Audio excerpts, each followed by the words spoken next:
கிராமிய பாடலே பாடப்பட்டது என பள்ளி மாணவிகள் சாமியாட சர்ச்சை குறித்து வணிக வரித்துறை அமைச்சர் மூர்த்தி செய்தியாளர்களுக்கு பேட்டியளித்துள்ளார்.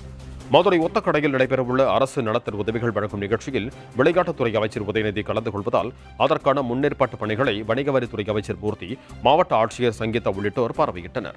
இதனையடுத்து புத்தக திருவிழாவில் அரசு பள்ளி மாணவிகள் சாமியாடை விவகாரம் குறித்து கேள்வி எழுப்பிய நிலையில் விளக்கமளித்த அமைச்சர் மூர்த்தி, காலம் காலமாக கிராமிய பாடலாக இதுபோன்ற பாடல்கள் பாடப்படுவதாகவும், முழுக்க முழுக்க கிராமிய பாடல்தான் பாடப்பட்டது என்றும், இதில் மதம் தொடர்பான எதுவும் இல்லை, தவறான செய்திகளை பரப்ப வேண்டாம் என்றும், மதுரைக்கு பெருமை சேர்க்கும் கிராமிய பாடலுக்கு இது இன்னைக்கு நேரத்தில் இல்லை, காலங்காலமாக கிராமிய பாடல் தான் பாடினதிலே ஒழிய இது எந்த விதமான இல்லை. நான் இருந்தேன், ஆட்சியர் இருந்தாங்க, மாநகராட்சி கமிஷனர் இருந்தாங்க, மேயர் இருந்தாங்க, எம்எல்ஏஸ் இருந்தாங்க, எல்லாம் இருந்தாங்க. நாங்கள் கடைசியாக வணக்கம் சொல்லி நன்றி சொல்லிட்டு போனதுக்கு பின்னுக்கு சில கலை நிகழ்ச்சி வந்து டெய்லி 2 மணி நேரம் நடக்கும்னு சொல்லியிருக்காங்க. கலை நிகழ்ச்சி கிராமிய பாடல் தான் ஒழிய இதில் மதமும் இல்லை, சமுதாயமும் இல்லை, எந்த விதமானமும் இல்லை.